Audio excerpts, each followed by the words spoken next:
Hello, everybody, and welcome to our latest breast cancer trials Q&A. My name's Annabel Crabb, and I'll be moderating this evening, and I'm so pleased that so many of you could join us.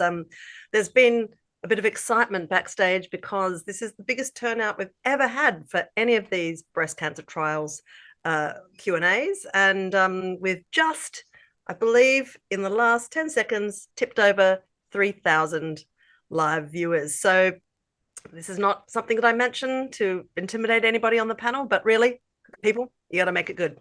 So breast cancer trials, as many of you will know, is the largest independent oncology research group in Australia and New Zealand. They've been conducting clinical trials research into the treatment and prevention of breast cancer since 1978. And what a change we've seen in the awareness of, treatment of, survival rates of breast cancer in that time. Tonight, we're going to be exploring breast cancer and heart health. And this has been, as I said, one of the biggest topics that breast cancer trials has ever contemplated in this series. It's a real bolter. We have a panel of experts who are going to be answering as many of your questions as possible on this important topic and providing an update on the latest in research.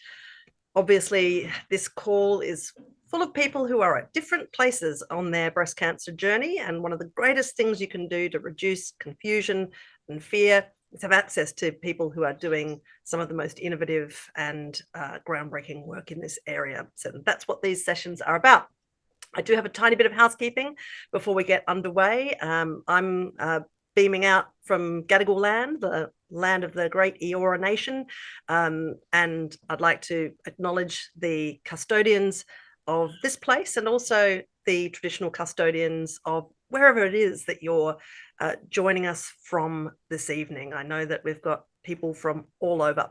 I am going to be doing some technical stuff. It's not in my hands. You'll be pleased to hear there are trained professionals who are doing all the widgets, but it's important to know because we've got some polls happening during the session this evening. If you want to join in and vote on a poll when I give you the word, and I'll be live reporting those poll results just like election night, but without Anthony Green, you are going to be looking at the three little dots that are in the bottom of your right-hand corner of your screen. When you move your mouse over the bottom right-hand corner, you'll see three dots. And those are useful three dots because you'll be able to click poll when the time comes, and I'll tell you to vote on a question that I'll give you. It'll be very straightforward. Also, if you want to ask a question or make a comment, you also go via those three dots. And we have a lot of questions that have already come in from people who have signed up for tonight. But your question isn't just disappearing into the ether. The breast cancer trials team are monitoring all of them, and you'll have not only access to the video afterwards, but contact with those people. So it's a back and forth information session this evening. We are recording it, as I said. So if technical issues arise, do not panic. If you drop out, whether it's your end or our end, you won't miss out. Because a link to the entire webcast will be emailed to everybody who's joining us tonight tomorrow, so you can watch it again or let others know if there's something that comes up that you think might be of use to someone you care about who's going through any issues that are related to what we're discussing. So I think it's about time we introduced our panel. Look, there's a few differences in our panel tonight. As ever, we have a civilian who has very, very generously come in to tell the story of her own experience with breast cancer. Tonight, it's Lee Hunt, who was diagnosed with grade 3 HER2 positive breast cancer in 2005 and is a consumer advocate. Thank you so much, Lee. It's great to have you with us. We have Professor Bog is a senior staff specialist in medical oncology at the Flinders Medical Centre in my hometown of Adelaide. She leads the survivorship research program at the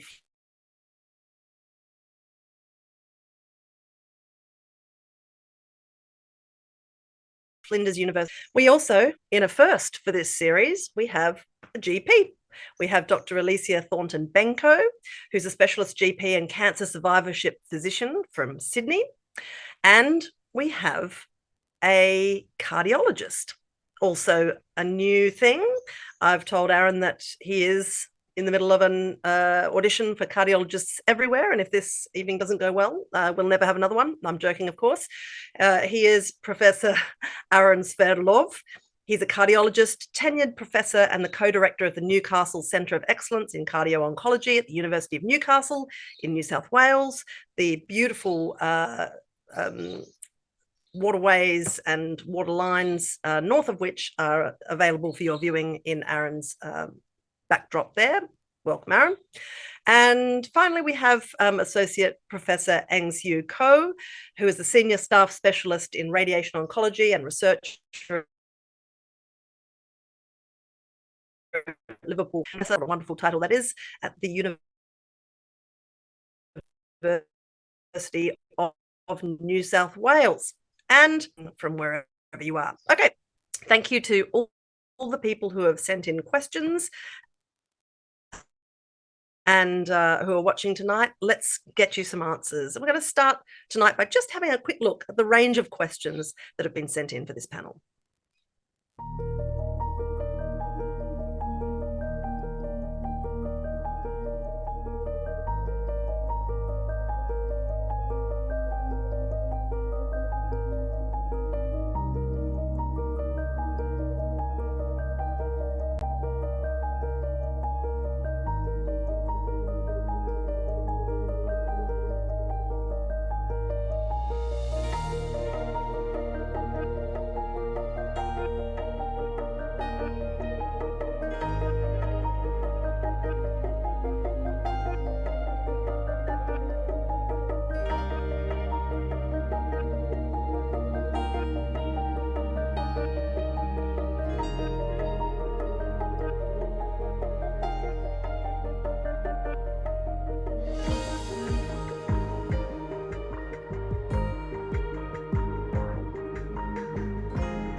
Hello again. Listen, if anybody was having trouble hearing a few of the guests' names earlier, I think that problem was my end, not yours, so don't adjust your sets. I'll be fully reintroducing our guests when I go to them with questions, and apologies if that caused any confusion. It's not even my 14-year-old son on Zoom or on, video gaming or anything, because he's out playing sport. So let's hope that that doesn't continue to be a problem. Okay, I'm going to go now to Lee Hunt, who is going to share with us a little bit about the detail of her breast cancer journey. Lee, thank you so much for joining us. And it takes a lot of courage to pop up in front of several thousand people and relive something that can't have been very pleasant. So thank you very much for being so generous as to do so for us tonight. Can you start by telling us how and when you found out you had breast cancer, and also about your recurrence?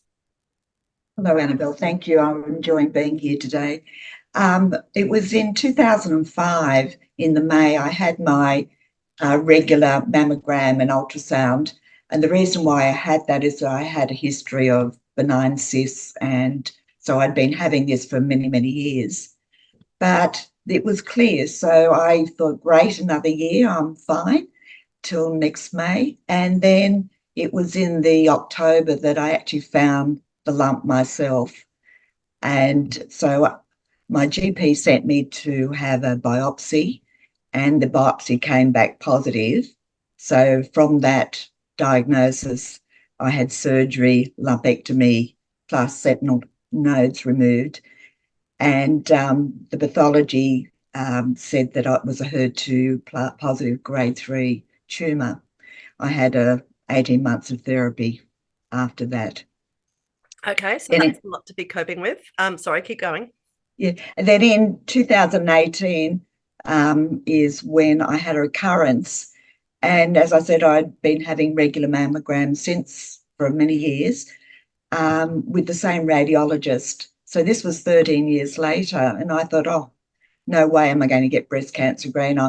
gain. I'm fine.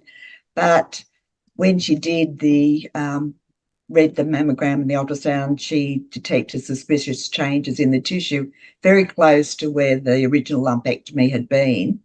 And so she used a much more specialised method of biopsy and was able to collect a tissue sample that showed there were cancerous changes in the tissues.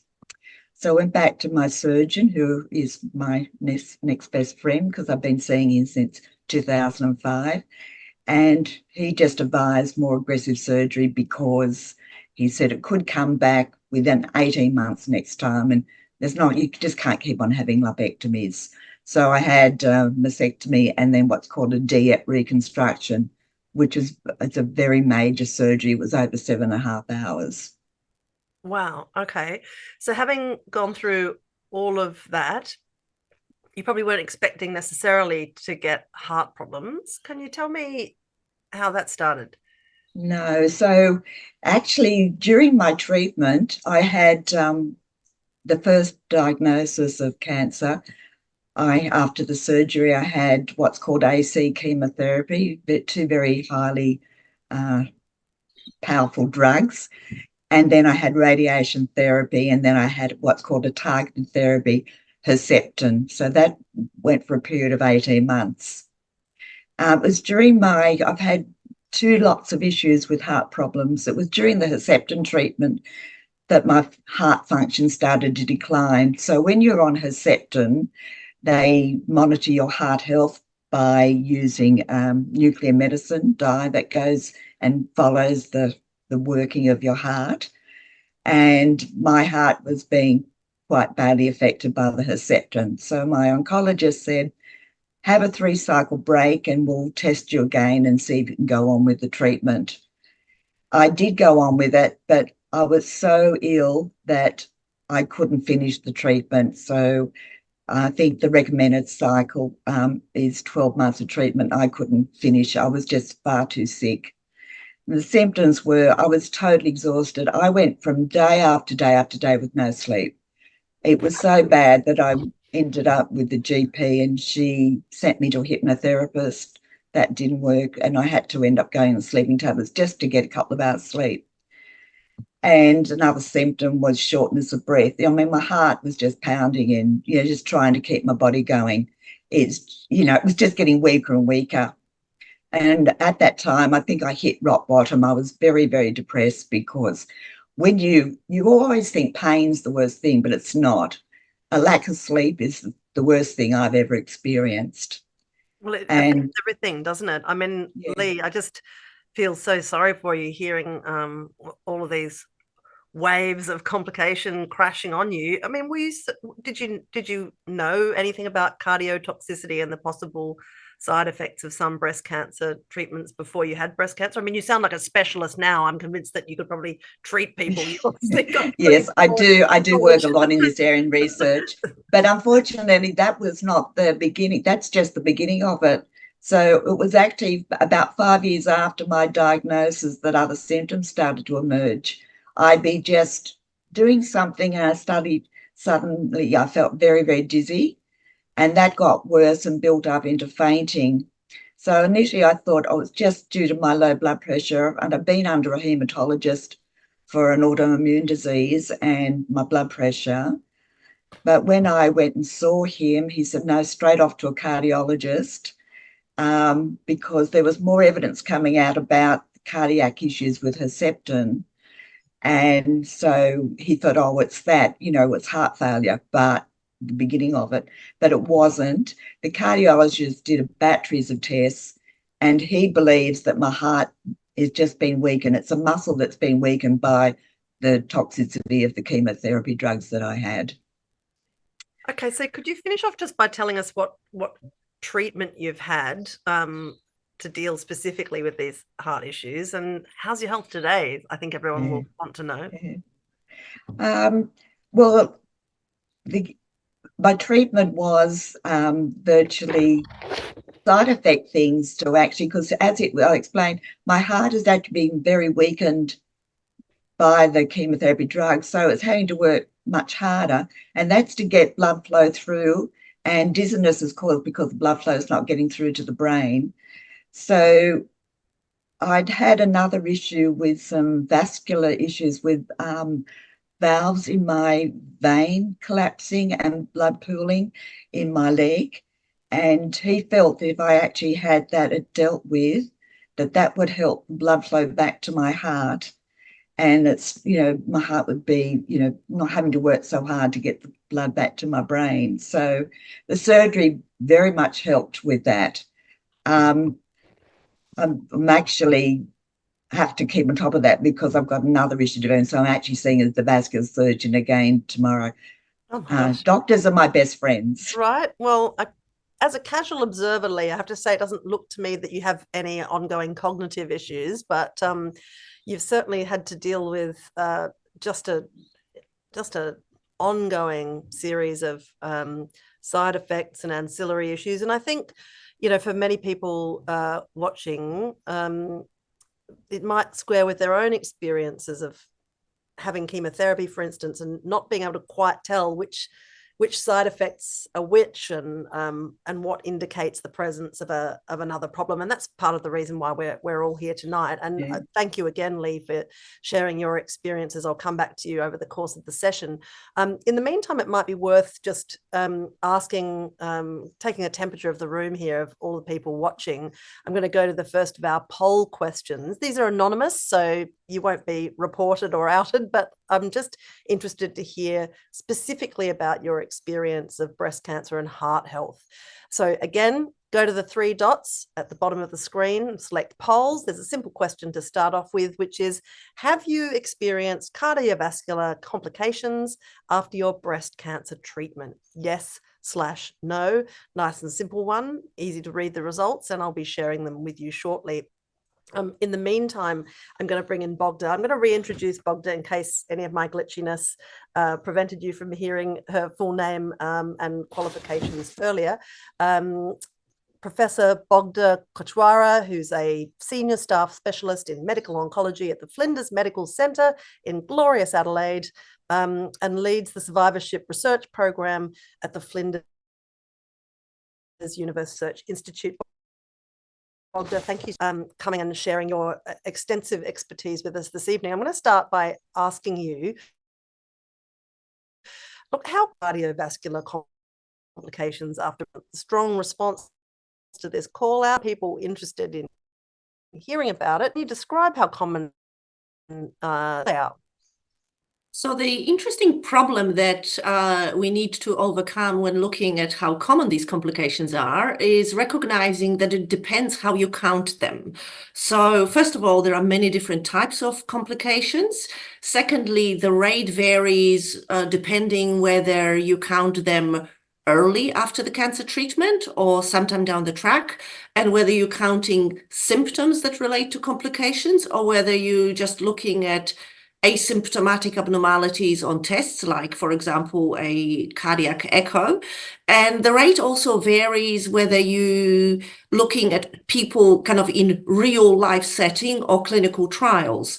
So, for example, just to give you sort of an example of a range here, if we were to look at heart failure, which is the side effect that Lee was referring to, if you look at clinical trial data of drugs like AC, which Lee referred to, the rate of heart failure in a clinical trial setting would be somewhere around 0.5 to 1%, which is not very much. But if you were to look at the same population of people in a clinical trial and actually look at the abnormalities of the heart tests, that could be as high as 9 to 10%.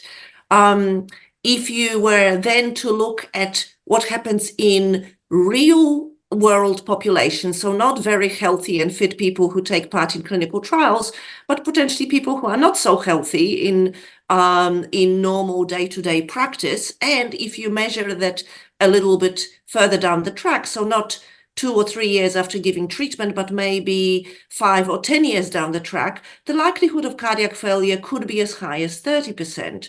So the challenge is that the number varies according to the setting.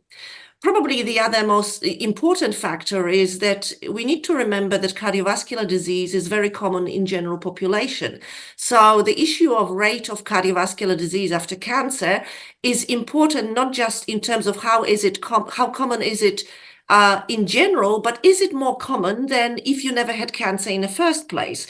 And I think that is a really important way of getting a sense of, let's say, the significance of the problem. And we have looked at Australian data and looked at one factor, and that is how likely are you to die of cardiovascular disease if you had history of cancer, as compared to if you never had cancer before. And the difference is that people with history of breast cancer in Australia who survive breast cancer long term are 20% more likely to die of cardiovascular disease than if they had cardiovascular disease and never had cancer in the first place. So what that means is that for every 5 women in general population who would die of cardiovascular disease, when it comes to cancer, that number is 6. Okay, all right. Well, that's an easily graspable statistic. I know that you deal with a lot of shifting toggles in answering these questions, but I wonder if we could perhaps now go to one of our questions submitted by an audience member. Louise has asked whether this affects all patients being treated for breast cancer, or are there particular types of breast cancers that lead to a higher risk of cardiovascular disease? That is an excellent question because it flags 2 things. One is that certain cancers require treatment with more cardiotoxic treatments. So we've already heard about HER2-positive breast cancer that's commonly treated with anthracyclines and Herceptin or drugs like Herceptin, and both are cardiotoxic. And if you put them together, the cardiotoxicity risk is higher. So in particular, if those cancers are more extensive and more treatment is needed, the risk of cardiovascular toxicity is greater. The other cancers, potentially more aggressive triple-negative breast cancers that will be treated with anthracyclines, again, same risk of toxicity. Hormone-responsive cancers that require hormonal treatment only, the risk of toxicity is less, in particular in early-stage cancer. In fact, tamoxifen is apparently more cardioprotective, and the aromatase inhibitors lead to some abnormalities of lipid profile, so there is modest risk of toxicity, but not terribly high. So I think different cancer types would determine the risk. But the important risk that's worth remembering is actually underlying cardiovascular disease in a person with cancer. Okay, so this is why we record, so that you can watch it again slowly tomorrow in case your hand's getting a cramp from trying to write down everything that Bogda's saying.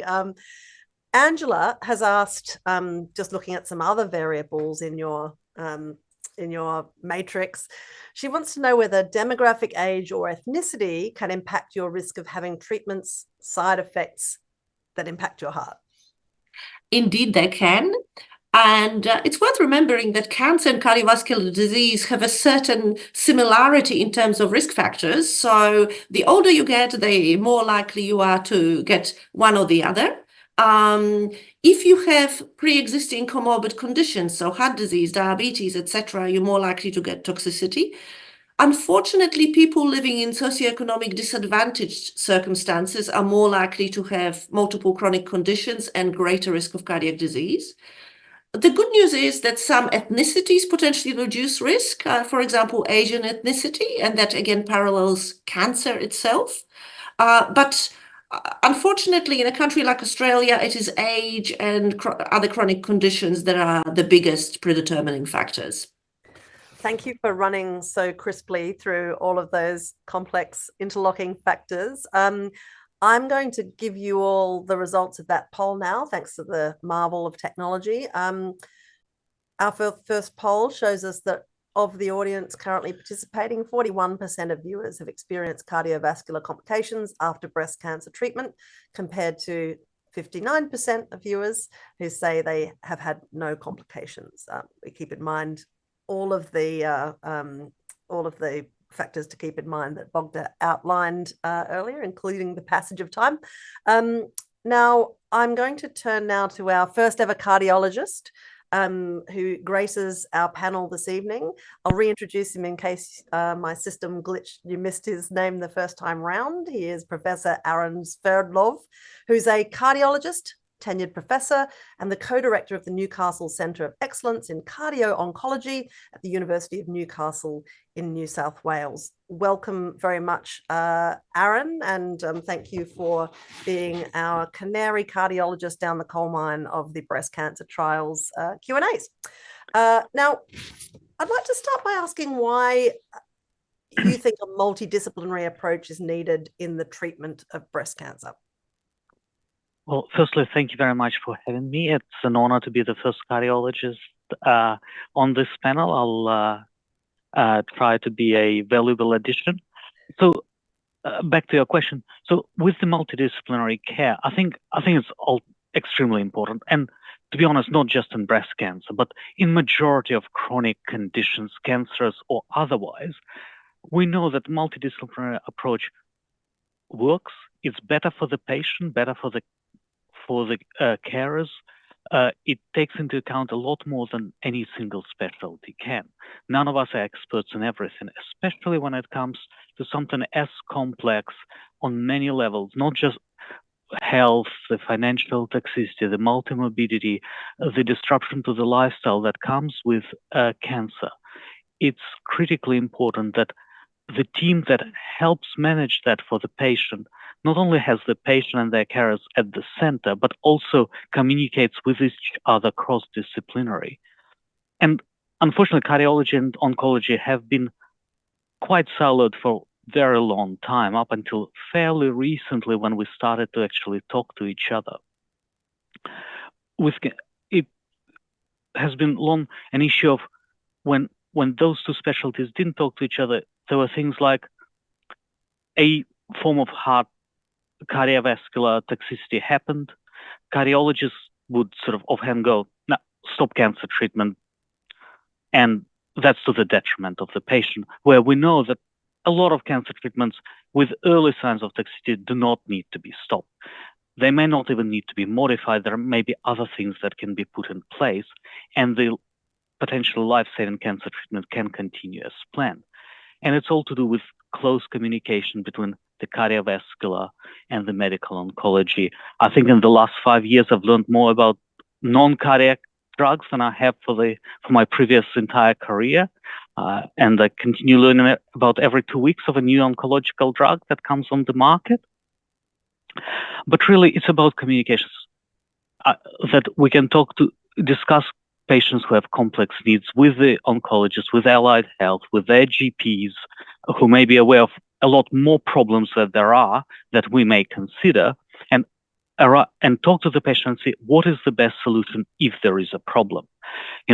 Is this the best cancer treatment? If so, can we mitigate the side effects and continue treatment? If we can't, what is the actual best solution? Take into account other patient factors, other illnesses, comorbidities, and factors that we may not be aware of.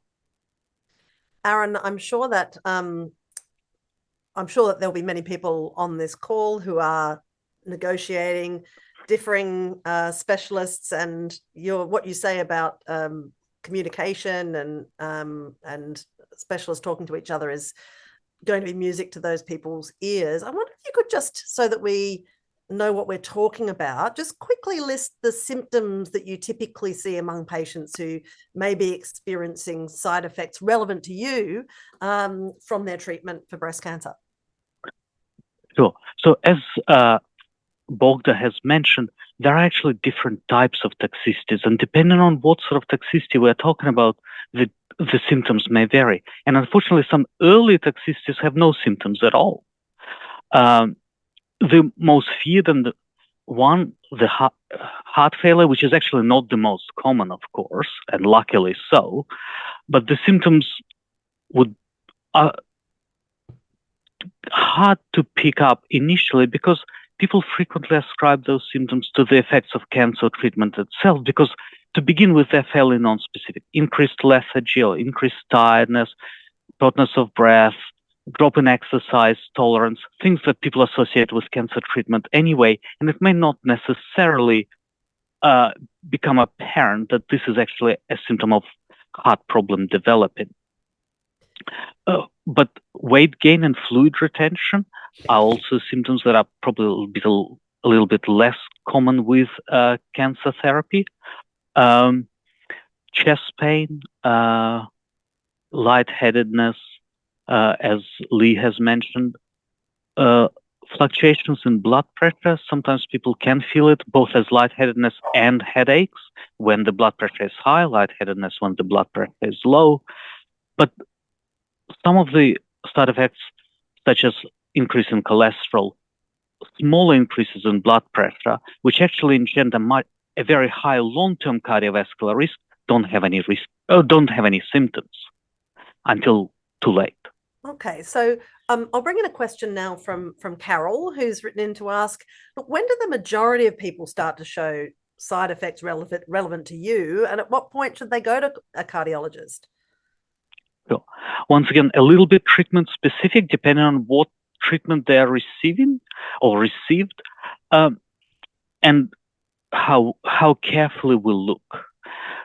So, in general, there is a perception that a lot of those side effects happen late, so past 1 year. However, some of the larger trials where people have looked much more carefully or monitored carefully have showed that most side effects are actually detectable in the first 12 months post-completion.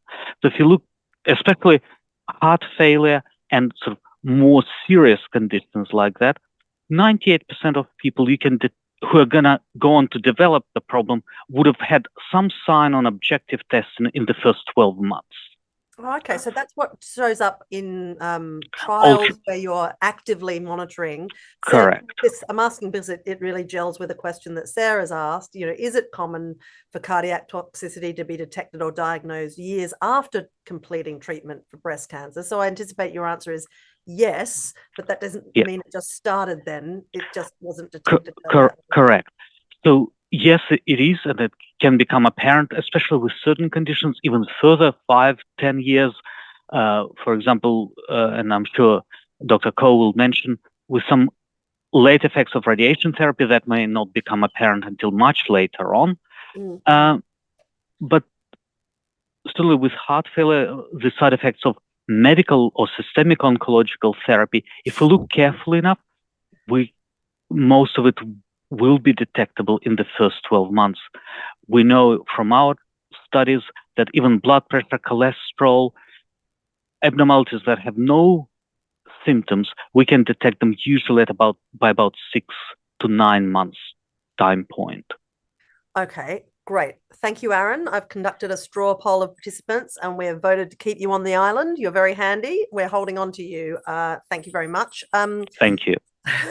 And we'll obviously be doing some more talking about different people that you can see and talk to about the kind of symptoms that you may be experiencing over the rest of the session. I'm now going to bring in Associate Professor Eng-Siew Koh. I'll introduce her again in case you missed it earlier. She's a Senior Staff Specialist in Radiation Oncology and researcher at Liverpool Hospital in Sydney, and is conjoint Associate Professor at the University of New South Wales. Sue, thank you very much for joining us.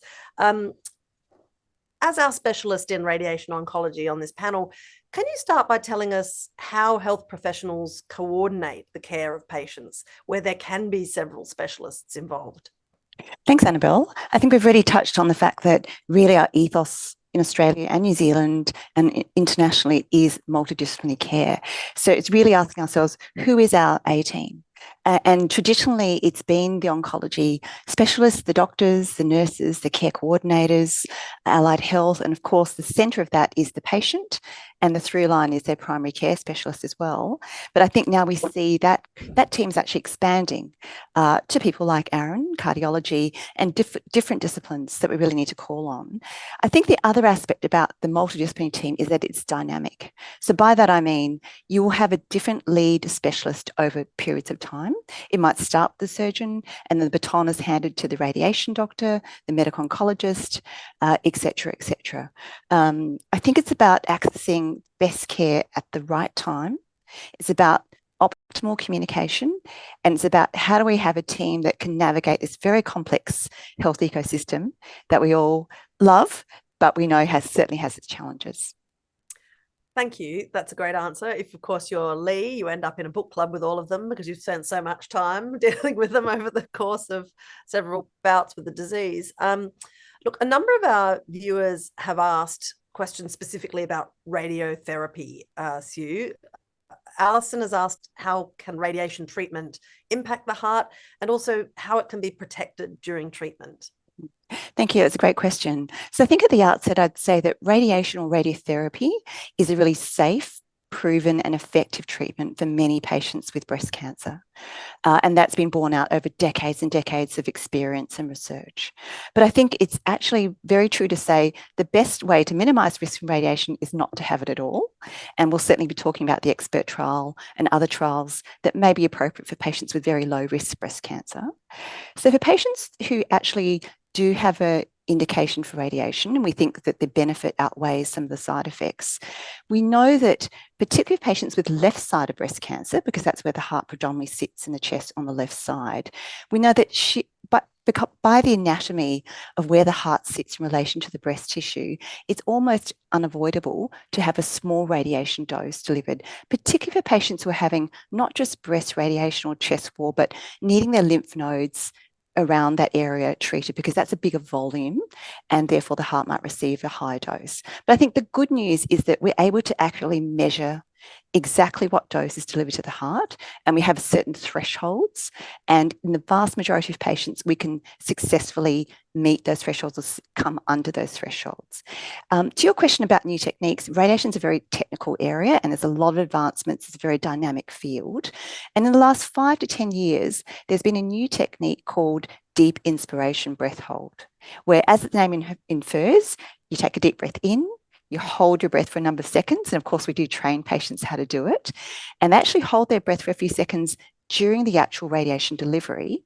And you might be aware that in doing so, the heart moves down and out of the field.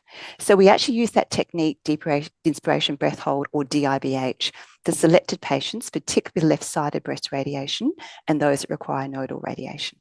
So these are all techniques we have in our armamentarium to reduce the risk of radiation effects. Wow, how fascinating. You can't negotiate with human anatomy, can you? Until you can, by asking people to manipulate it themselves.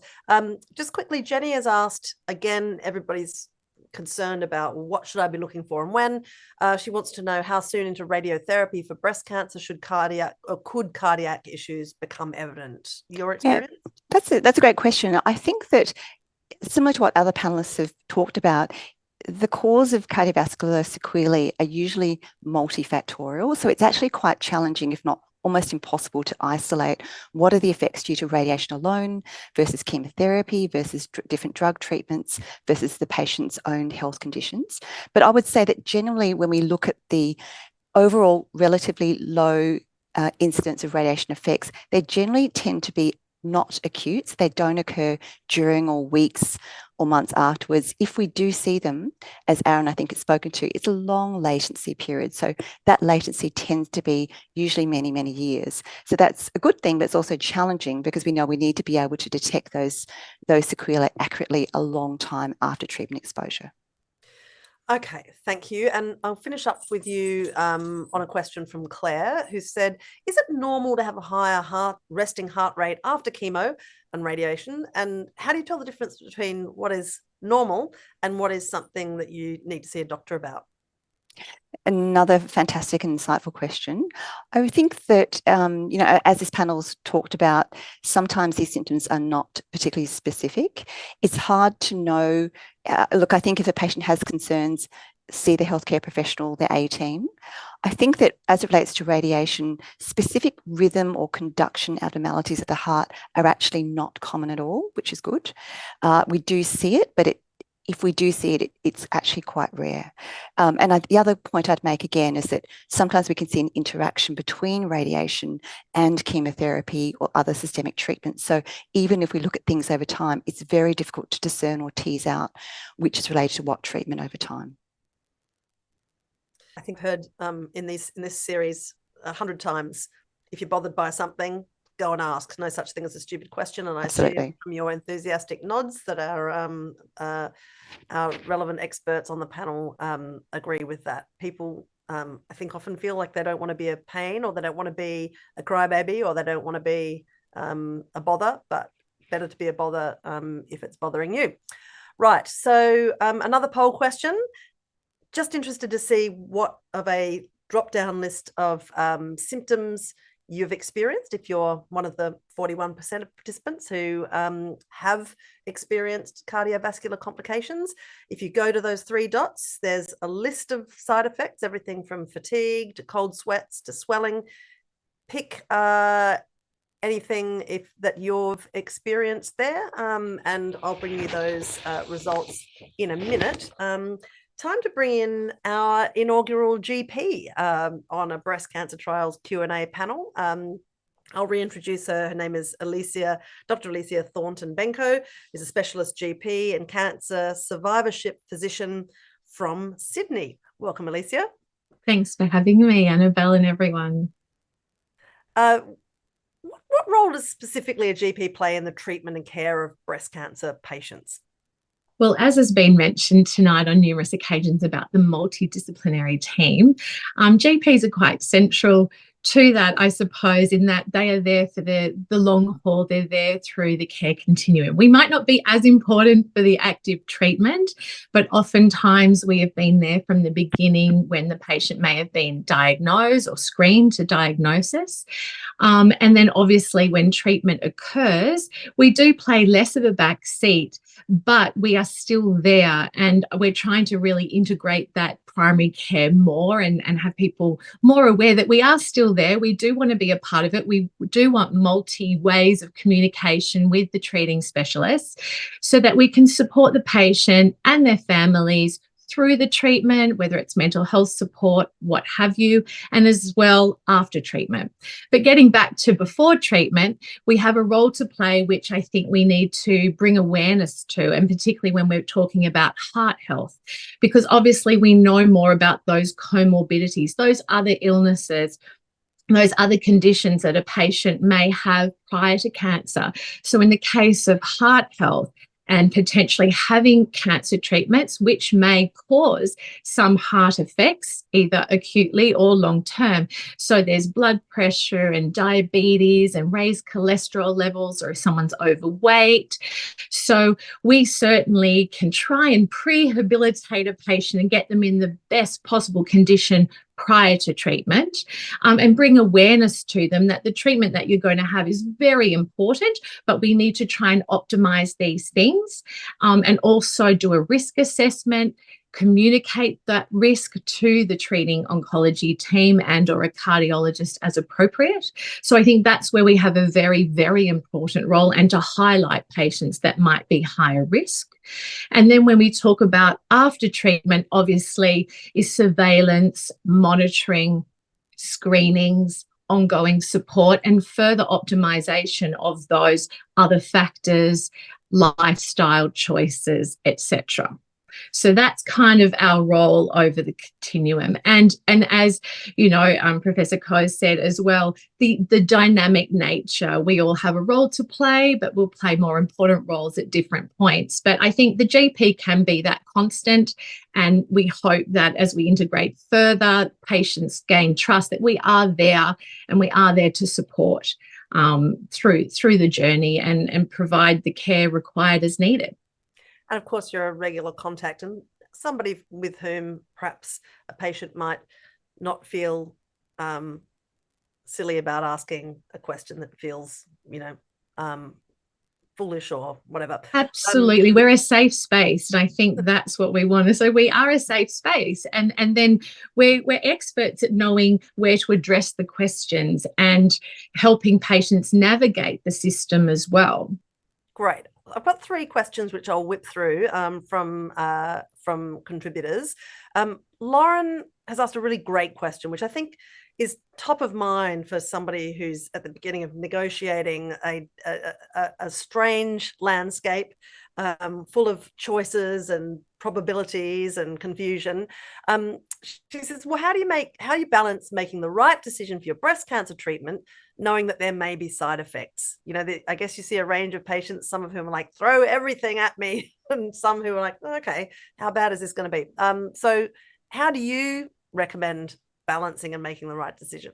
Yeah, no, it's a great question, but in some ways it's not that difficult, in my opinion. I think we've got the expert, we've got the oncologist there, the medical oncologist, we've got the radiation oncologist. They have the evidence. So as long as we can give them the information on risk assessment and background health, they are clever. They know what treatments work. We've got the cardiologist sitting there as well, if we need from a heart perspective to get their input to optimize management. So I feel that the oncologists, along with cardiologists as necessary, will make the recommendations that are evidence-based, that we know what work. So I don't think necessarily patients need to be thinking all of these things, to be honest. I think they need to be open, with open lines of communication about what current symptoms that they might have, what their family history might be, and hopefully the GP will help along with that as well. But ultimately, I think the treating clinicians will put all of that together to make the right recommendations. But it is about the patient really highlighting concerns, family history, current medications, and what have you. And then that goes into play of what recommendations are made, and then patients are monitored throughout, and then oncologists will get cardiologists involved as needed. So I think it's just about being open, transparent, and with good lines of communication, to be honest. I mean, certainly down the track with other treatments and alternative therapies, I suppose, again, having open lines of communication. But I think that the treating clinicians will be able to put it all together and make the best recommendation. Belinda said, look, is there a sort of checklist of heart problems that we should have to take to our GPs after breast cancer treatment? I don't think it's so much a checklist, but I think definitely having the conversation. Most GPs are aware, but we do need to bring awareness further to the whole community and to GPs generally. So I think it's very good for patients to actually be aware, actually, I have had some treatments that could affect my heart now and into the future.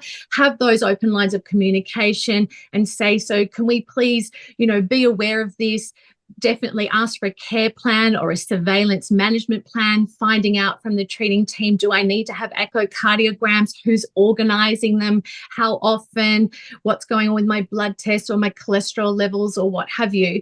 So I do feel that it's not so much a list of things, it's more an awareness that my heart could be affected. Can we, as a team, stay on top of this and optimise the risks? Great. Okay. And Mary has asked an extremely sensible and good question, which is, are there certain types of exercises that can help fight against the side effects that chemo, radiation and medication may cause? Yes. So obviously, if you have the opportunity to prehabilitate before treatment and get in the best shape, that's always very, very good. There is a COSA, Clinical Oncology Society of Australia, updated position statement that makes recommendations. I think the key is avoiding inactivity and then trying to get back to usual activities as soon as possible. And then the recommendations which you would work towards, if possible, depending on age, circumstance, other conditions, but is, 150 minutes of moderate exercise per week, which means you can still, talk through the exercise and not be too short of breath. Otherwise, 75 minutes of quite vigorous activity where you wouldn't be able to talk through it, and including 2 to 3 sort of resistance exercise, sessions within the week, if possible. That's not possible for everyone, but working towards that and knowing that's where the evidence lies, which shows improvement in just general health, risk, decreasing risk of recurrence from cancer, and obviously optimizing heart health. Further to that, you might have as a patient personal situation. There might be radiation effects that may be on the heart, might be lymphedema as well. So you might engage physiotherapists, you might have a personal exercise program, particularly if your heart has been affected. But in those cases, I think you do need an accredited exercise physiologist or physiotherapist to at least guide you with some personal programs that you can then practice on your own. So that's probably how I'd answer that question. It can be a personalized thing. Yeah. Great. Thank you so much, Alicia. You're welcome. I'm in a position now to give you some results from that poll that you just all very kindly participated in. Turns out the winning symptoms of the worst competition ever are that most people have experienced fatigue, followed by dizziness and lightheadedness and shortness of breath. They seem to be the leaderboard winners in symptoms experienced by our respondents. I'll just cross to you very quickly, Lee. Geez, they sound very similar to the kind of things that you were reporting. Yes, look, they're exactly the things I was reporting. And of course, no one just has one disease that they're managing. They often have comorbidities. And in my case, I had an autoimmune disease and low blood pressure. So yes, exactly what I had. But you need to remember that sometimes your treatment is different to another person, and you might get a very rare side effect. And I just give you one example, is a girlfriend who's same HER2 grade 3 breast tumor, but with advances, they gave her a different chemotherapy drug. And she, in the middle of that, 3 times she ended up in emergency at midnight because she had this elevated blood pressure so high she thought she was dying. And they didn't know what to do in emergency when she turned up because there was no information to say this drug had this side effect. But it turns out to be, after a bit of research that I did, that it is a very, very, very small chance of getting this elevated blood pressure. So, you've got to know your own body when you're going through cancer treatment and know when to seek action. Or she did, because she thought she was terminally dying that night on 3 occasions. Wow, how scary. And I think, looking at the distribution of these symptoms, obviously fatigue, dizziness are very common, and definitely worth remembering that, yes, they're common, but they also can be a sign of something else. I am going to talk to you now about a new clinical trial that's currently open through breast cancer trials called EXPERT, which aims to identify people who can safely avoid radiation therapy and the potential side effects, but still have good outcomes in their treatment. This study, which is true of a lot of research in this area, was developed by Australian researchers and is now open in several countries around the world. Time and again, we hear about this great Australian research that's really making a significant difference around the world. So I'd invite you now to just have a quick look at a video about the EXPERT clinical trial from a patient's perspective. My diagnosis was really interesting. I had no symptoms at all. If I wasn't doing that 2-yearly mammogram at 74, I would not have had it picked up. I'm a fairly let's get on with it person. So I took that attitude. I thought, well, I'm not going to be able to change it. But it was a shock. And my biggest concern was worrying about everybody else, because I've always been the strong one in the family when it was me that actually needed carrying at that time.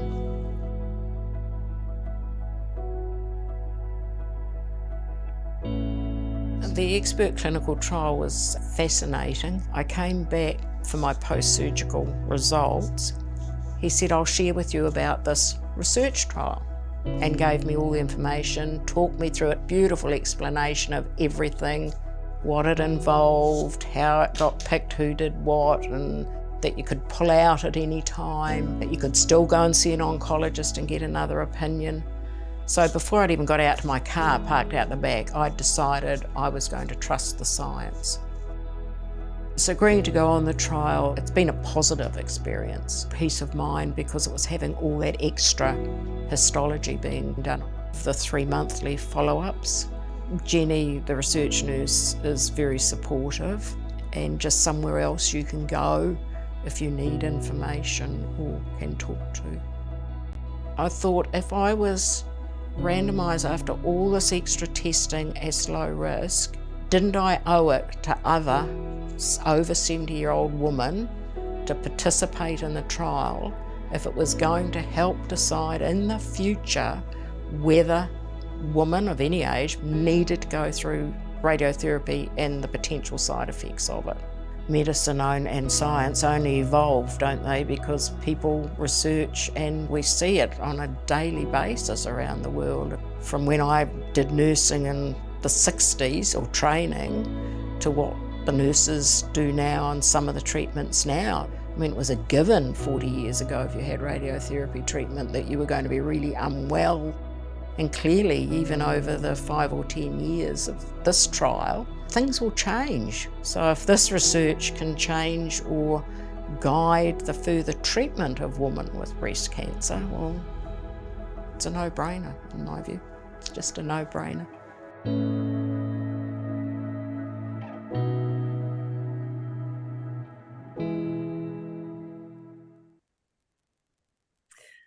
God, love that woman, honestly. I mean, I think sometimes it is worth remembering that these trials, these clinical trials are built of people who are scared or going through something uncertain and make a decision to make an extra effort to participate in something that's going to be helpful and add to the sum of human knowledge for people coming afterwards. And that's an extraordinary thing to do.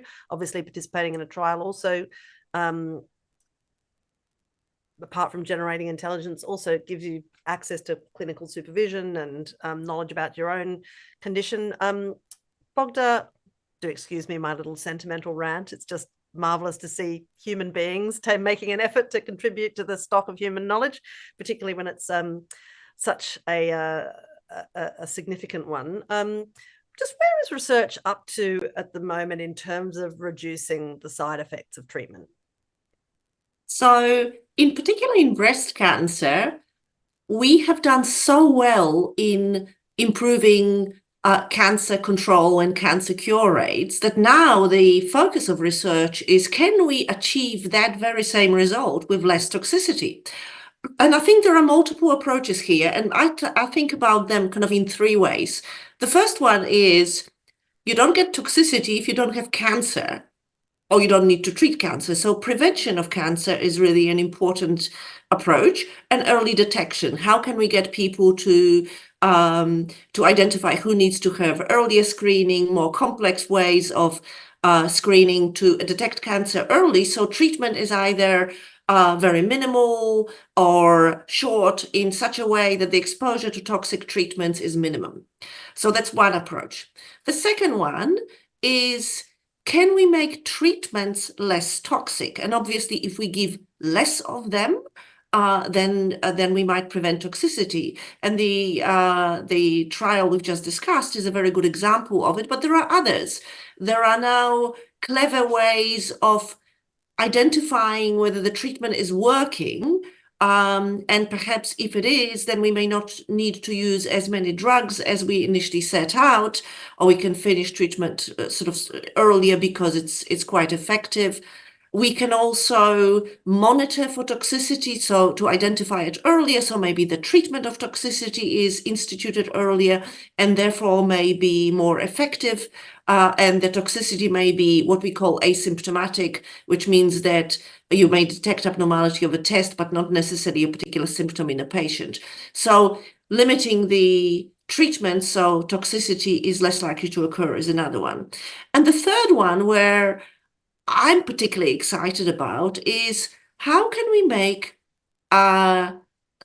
use strategies that make the patient the fittest they can be, so they're not terribly vulnerable to the toxicity of treatment, and that relates to prehabilitation that Alicia has already referred to, making sure that people that the risk factors for any toxicities are appropriately managed and prevented before the toxicity happens. And that includes things like management of blood pressure, smoking cessation, management of healthy weight, healthy diet, having enough sleep.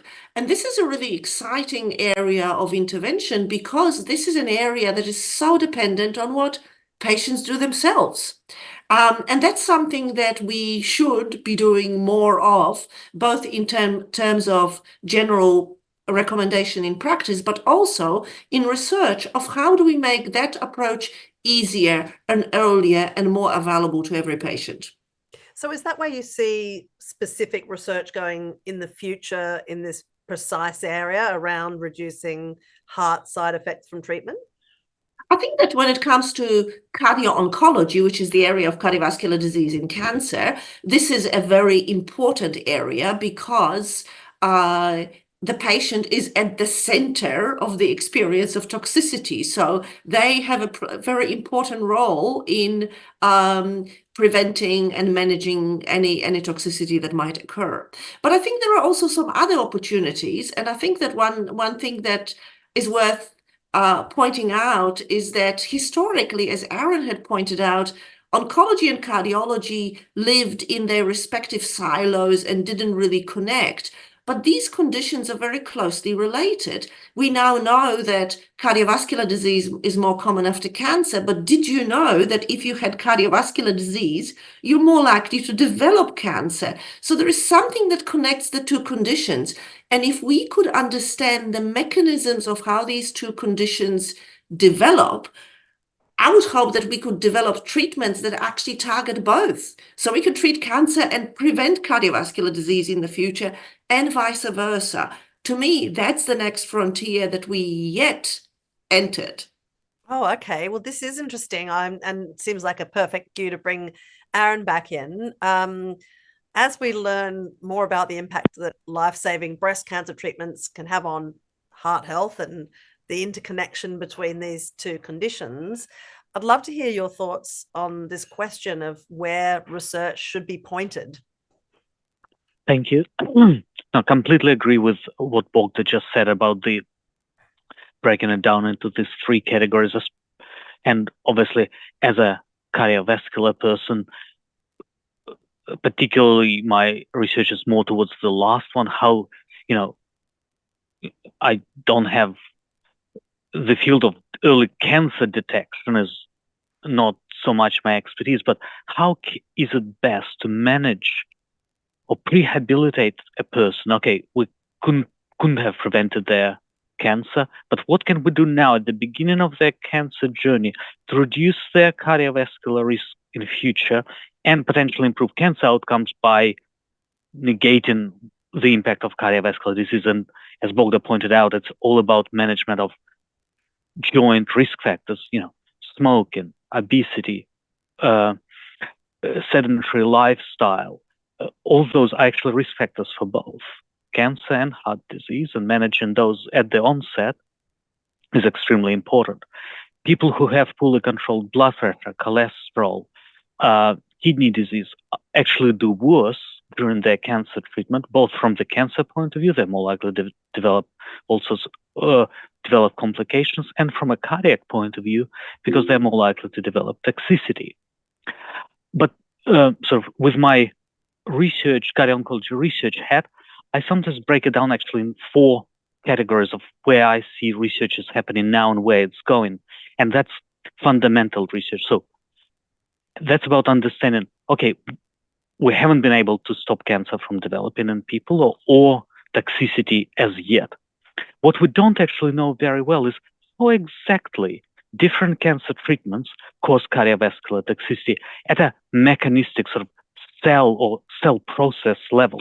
Why is it important? If we can actually understand how particular drugs do it, we can design better anti-cancer drugs that bypass those touch points in the cell and don't hit them, and so less toxicity. Or we might be able to design personalized treatments, preventative treatments that will ameliorate or prevent this toxicity from ever happening. Then the translational pillar, and that's where we go from bench to bedside. We've discovered something in the lab and it's tested, seen, does it actually occur in our patients? For example, if we think some protein in a cell is important, Go to the patients, do some blood tests, see if we can actually detect it. Is it there in real life? Or the other way, bedside to the bench, if we do a blood test and find something or some sort of testing in a patient and say, oh, gee, this doesn't look quite right, go to the lab and test it. Is it meaningful? Does it actually recapitulate the problem that's developing? Once again, that helps us to develop more personalized approaches to patients' care. Even with breast cancer, as we heard, there are different types of breast cancer. Each type has a particular set of therapies that would be, so it's not one uniform field. It allows us to better stratify patients who have higher risk, who have lower risk. And that's where clinical, which is the third pillar, research comes in, and that's testing. What are the best tests to do to develop toxicity early?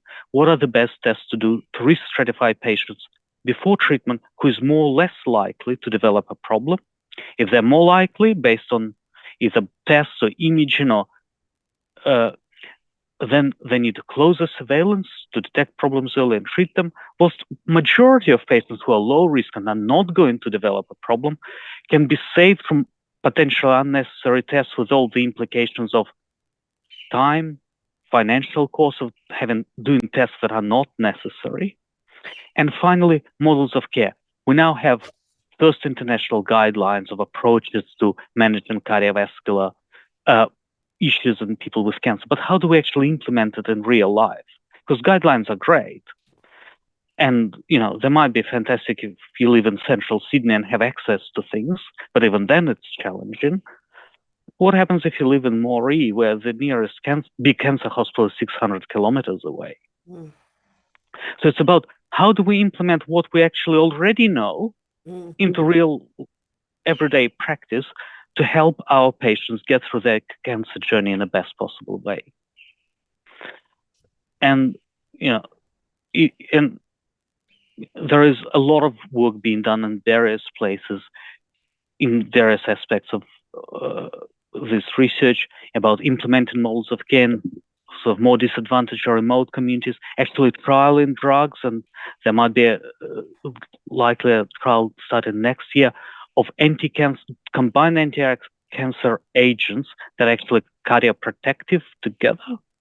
So that's where I think things are heading in the next, say, 12, 24 months.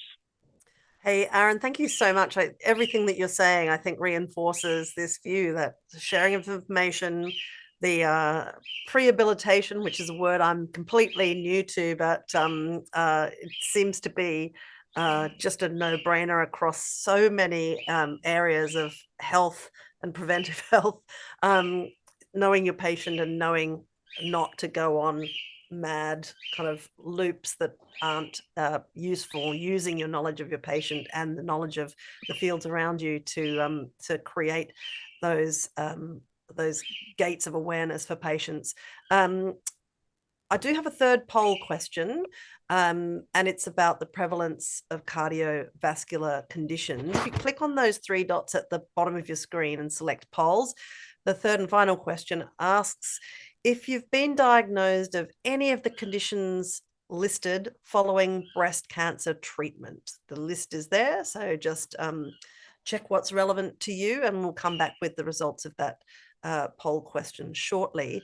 I want to bring you in, Eng-Siew, because a large number of questions we've received are about prevention of cardiovascular disease. Ellen has asked, what can patients do when they're going through breast cancer treatment to reduce their risk from their end, or even prevent heart issues after treatment? Thanks, Annabel. I think very much concur with Bogda and Aaron and the panel's comments. And I think, in my view, this question is about shifting from being reactive and waiting for a problem to happen to being proactive. So it's a fantastic question. What can the individual patient do with that awareness and with the education they have in hand? What can they do to actually change their own outcomes and modify that curve and reduce their risk? So, and the other fantastic thing is that the interventions we've heard about, weight management, smoking cessation, none of these are foreign. They're known to every one of us in our community. So they're very familiar concepts. And I think the other great thing is that doing those things is great physically and psychologically. And in my view, cancer is something which most people can't control it happened. People learn to deal with it and accept it, as Lee's wonderful story demonstrates, about how the resilience it builds. But something about prevention, it sort of empowers the individual. I can do something. I can change the outcomes of my life for the better. So really, I think it's about awareness and about these concepts, which every one of us should know as as in living a healthy, active lifestyle. Thank you. There's just given the consciousness that people have about things that emerge during or soon after treatment and later down the track, and we know that lots of people on their breast cancer journey go through being disease-free and then being monitoring for symptoms and having scanxiety every now and again and so on. How does that differ, what you've just talked about, differ from somebody who's already been through their cancer treatment and is concerned about side effects years and years down the track? Yeah, that's a great question, because I think it must be challenging from a patient's perspective to be able to think, I'm dealing with this diagnosis, I want to do my best, I want it to be controlled, I want to be cured, but at the same time trying to balance up that equation of, but if I take this treatment, how will it impact me and my heart health? And so I can imagine that's a really challenging line to walk. So I think that, as I mentioned before, there is often a long latency, particularly as it relates to radiation and other effects. And as Aaron also mentioned, sometimes the conditions are what we call subclinical. They're not actually manifest, but over time, months, years, they actually become manifest or become clinical. And so all these things create challenges. The other thing is that I can imagine, because patients are doing so well, as Bogda was saying, and surviving their initial breast cancer diagnosis and treatment, they might well outlive all their specialists and their primary care doctors. And so really the patient is the expert. They are the walking expert. And when they have a new person in their healthcare team, they should be the one to advocate, are you aware of my past history? Are you aware I had radiation? I had these particular drugs. Now could this be connected or related to my past treatment? So it's about living their best life, but having an awareness of what I'm experiencing now may well be connected potentially to my past treatment. Oh, that's a really good thing to mention. I think maybe a lot of people encountering specialists think, well, this person is clearly smarter than me, I won't explain anything that sounds basic, but sometimes it's worth just making that clear and reminding of all of the details and twisty turns of the path you've been on. Thank you so much, Sue. I'm going to go to tin tacks now. So I'm turning to our GP, Alicia. You know, a lot of people at various points on this life adventure will turn to Dr. Google and start looking for, they'll have helpful relatives that get in touch with diet tips or supplement tips and all sorts of things that are varying degrees of useful at various points. But Molly asks, and I think it's worth putting this to you, is there a particular diet or supplement that can help prevent or reduce the risk of cardiovascular complications? Yes, well, this is quite a loaded question, really, but a very important one. Now, firstly, I just want to say it does depend whether you're during treatment or after treatment, and anything that you're going to do at any point, but particularly during treatment, please, please, please talk about it with your treating oncologist, and if there's a cardiologist as well, because some of these things, some different nutrients or supplements or herbs or what have you, can absolutely interact with treatments and even cause toxicities themselves or reduce the effects of treatment. So that's the first thing I want to say.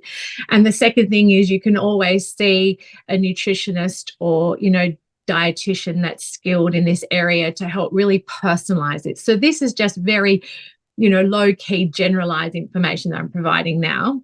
But obviously, eating the rainbow, colourful, fresh fruits and vegetables, not having much saturated fat, lean proteins, they're the real stays of everything. And then if you're talking about doing some extra bits and pieces, there's, omega-3s people talk about.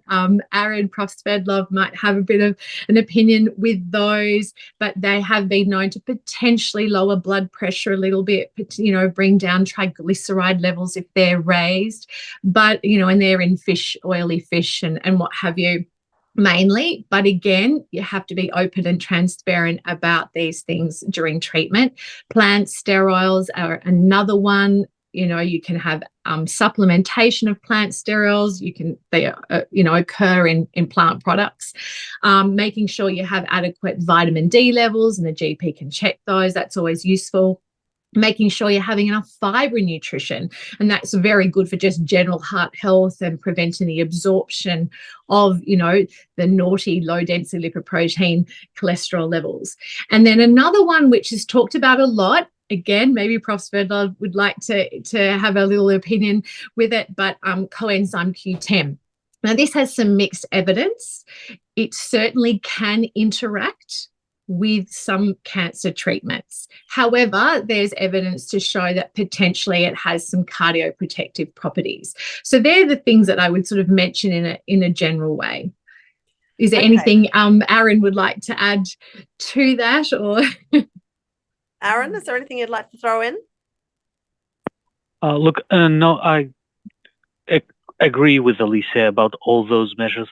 They all have evidence. Probably fish oils and a good balanced diet has probably the most evidence. Exercise has a lot. Some of the other ones have less evidence. Coenzyme Q10 has some dubious evidence, mainly because of where it should act and whether taking it orally actually gets it to where it needs to act has never been proven. But most other vitamin supplements have quite reasonable evidence, and they generally most of those things do not interact, as far as I know, and Dr. Kaswara can clarify. But as far as I know, vitamin supplements, fish oils do not really interact with cancer therapies that I know of. Okay. I feel the other thing, if I could just interject, is just being mindful that fat-soluble vitamins, they can build, if you have them in high levels, they can build up toxicity because they're not water soluble. So that's just to be mindful. So it's always a good idea to sort of get a professional nutritionist, dietitian as well to personalize things if you feel like you need some tweaking and you're not getting your nutrition from the actual food groups themselves. That's a great point. Thank you. I feel like it's time maybe to bring Lee in on this conversation, because it's always handy to talk to somebody who's lived it, and you've obviously consulted widely in the course of your own experience. How have you managed your conditions, and is there anything you'd recommend to those who are listening in that worked particularly well for you? Yes, look, I've prioritised exercise in my life. I'm the mad lady that's pouring with rain, and I still go out and do my walking. So I do walk daily, and probably for anyone who does it by steps, I walk at least 15,000 steps a day. Wow. Okay. Yeah, I walk. I live in the city. I walk. I don't catch the train or drive. I try to walk wherever I can. But I'm also a member of a bush walking club where various leaders lead higher grade walks, and some of these are quite steep climbs. And I try to keep doing that, even though my knees are going with arthritis. But that gives my heart a really good workout, and I can feel my heart really working. And I just keep on thinking, I've got to keep this muscle strong. I'm very conscious of my diet. I eat really well. I do take a few supplements, high vitamin C, not necessarily for my heart, but just for my general health. And I don't drink very much alcohol. I've never smoked. I try to stay away from people that smoke. I just try to keep, as healthy as I possibly can. The vascular surgery definitely helped my symptoms and the dizziness. And a lot of the other symptoms I had was actually during my treatment. But so I think that I follow the research advice. If someone says to me, do this, I certainly do it. I certainly take note of anything that's current about what I should be doing. Can I jump in, Lee, and just ask you super quickly, when you were, as a lot of people on this group experience, when you were experiencing fatigue and that terrible time you talked about when you were unable to sleep, and that really just zaps all the energy in your system. How did you keep up your exercise during that period where you presumably just Well, falling can over I the whole tell time? you, I actually had to return to work and work through this Right. because I self-funded my Herceptin treatment because it wasn't on the PBS.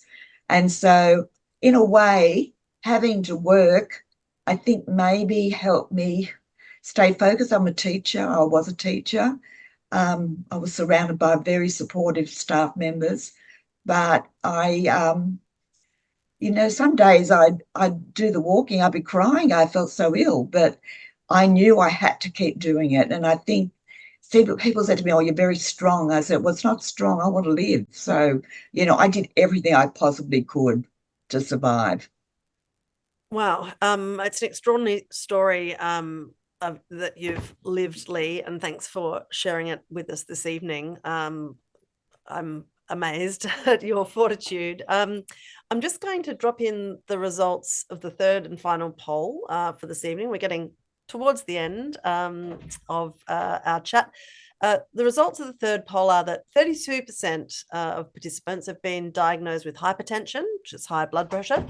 20% have been diagnosed with arrhythmias, which are irregular heartbeats, and 11% have been diagnosed with cardiotoxicity, which is, as we've discussed, damage to the heart caused by cancer treatment. So we've got a whole spectrum, as you would expect, of experiences here. And I think as we wind up, I'd like to extend a really heartfelt thank you to all of our experts who have chipped in not only expertise from their own field, but obviously a great understanding of other fields as well, which is the best way forward in these complex situations.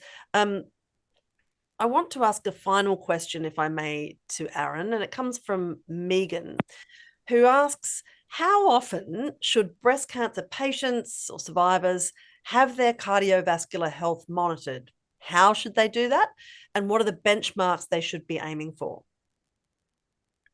Thank you. An excellent question, and actually one that's not as straightforward to answer because it depends on lots of other things. What kind of cancer, what kind of treatment they've had, how old and what kind of comorbidities the person has. There are some general guiding principles, and that's, as everyone on the panel have said, a lot of it is about looking after their general health, making sure their diet and exercise is appropriate. We know from studies, although some have not made guidelines yet, but there is evidence that regular structured exercise reduces the risk of cardiovascular toxicity, short-term and long-term, reduces cancer recurrence, improves efficacy of cancer treatment as well. So there is a lot of benefits in that. Healthy diet, not giving up smoking or not taking it up, looking at making sure that cholesterol, blood pressure are all managed appropriately, both during and especially in survivorship after the cancer treatment. And benchmarks for all of those things are well available. We have blood pressure targets, we have cholesterol targets, we have general targets for exercise, which is 30 minutes up to 5 times a week or more of sort of moderate intensity exercise. As far as specific monitoring, it depends on what cancer type and what treatment type was given. So if a patient received anthracycline, so AC, and or Herceptin, there is more intense monitoring during and for the first year after treatment, because these are the most cardiotoxic treatment regimens, as opposed to just surgery and, for example, endocrine therapy, which are the lowest cardiovascular risk. And in cases of tamoxifen, probably no real excess cardiovascular risk at all. There are some guidelines both for medical practitioners, and there are some patient guidelines, although they're not as granular, about how often monitoring needs to be done, depending on what sort of treatment has been received. These are international guidelines. We don't have our local Australian guidelines yet, so that's work in progress. But at the moment, those international guidelines is what we would recommend using, and they break it down into, obviously, cancer type, treatment type, and what other comorbidities patient has, and provides a algorithm for monitoring. Great. Thank you so much, Aaron. I think I've got time for 2 super quick questions. I'm going to let Bogda finish in a minute, but I'm in the meantime going to have a quick question for Alicia, which is, if people have got questions about breast cancer and heart health, are there any particular resources that you can point them towards? And who's the best person to talk to generally? Yes. Oh, well, there are lots of resources and there aren't. So there's quite a lot of general resources. And I think with regards to cardio-oncology specifically, they are slowly increasing, but probably not where we want them to be right at this point. But maybe each centre might have their own. I know the different centres with the doctors working here have their own bits of resources and information. So I would really urge people to talk with their treating team, their nurse navigator, find out what resources are available locally. Obviously, speaking to the GP would be very helpful. Breast cancer trials information.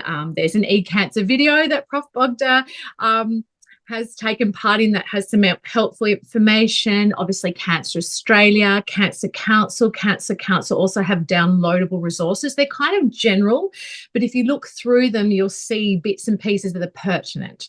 But regards to the cardio-oncology per se, yes, we do need to slowly build those things up. But I think they will be improving. Watch this space, but yeah, they're the main ones for the moment. I mean, specifically with the heart, there's the Heart Foundation as well, has good information. There are risk calculators, but the most recent one with Australia, unfortunately, hasn't included cancer.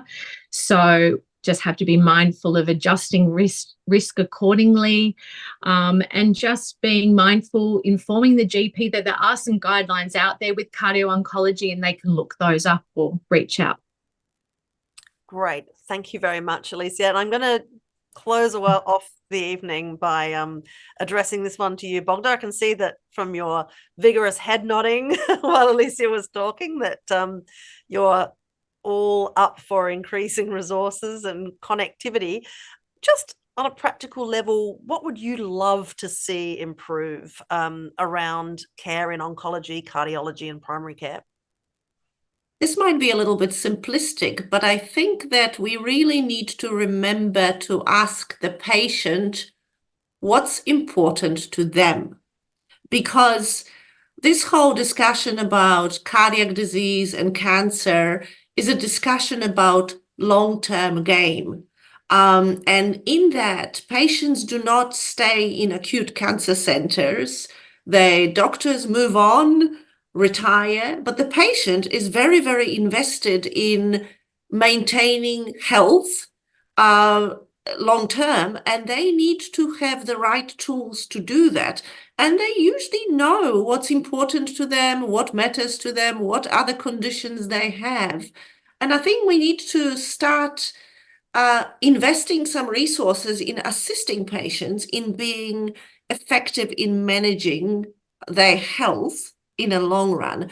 That includes providing them with appropriate information, providing them with assistance to how to navigate the health system, something that Cancer Australia is prioritizing very much, in identifying how we as health professionals work together in such a way that it is clear who's responsible for what and when and how, that we recognize that some patients don't live in a center in the middle of large metropolitan center and may not be able to travel for 5 hours to get to a 10-minute appointment. So I think that if we go into this very, very basic of how do we put a person at the center of the issue that matters to them, I think we're going to get there. And I think this webinar is really kind of an example of some of the things that we could do. It really is. And I think one thing that I'm taking from your remarks, and I'm not interpreting it as, you know, it is the patient's entire responsibility to shoulder all of this communication burden. In the short term, the patient is the connective tissue that moves across this whole system and interacts with different specialists. So I guess it is worth remembering that there is no stupid point to raise. There is nothing wrong with being your own advocate and making the people that you're interacting with aware of your personal circumstance, because that makes it easier for those people to target their assistance and expertise and clinical proficiency where it's most useful and in the most helpful way. Hey, this has been such a great session. Obviously, there is a great appetite out there for information. We've had so many people attend, and I'd like to one by one thank our panelists. Lee, thank you for sharing your extraordinary experiences. Bogda, Alicia, Angsu, and Aaron, thank you for bringing all of your diverse expertises together in consideration of this particular variant of the challenges that face human beings who are experiencing and being treated for breast cancer. Thank you also to everybody who's dialed in this evening. I'm going to let you go to whatever awaits you next on this Wednesday. We are out of time. The Q&A has been recorded. I know I've reassured you of this before. It'll be available on the Breast Cancer Trials website tomorrow. So the team will send everybody a link so that you'll be able to watch it or share if you know people who are hungry for resources on this particular issue.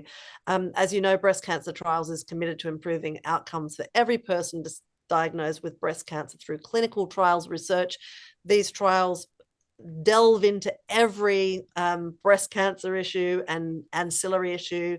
The research is extraordinary. It makes a difference to people's lives.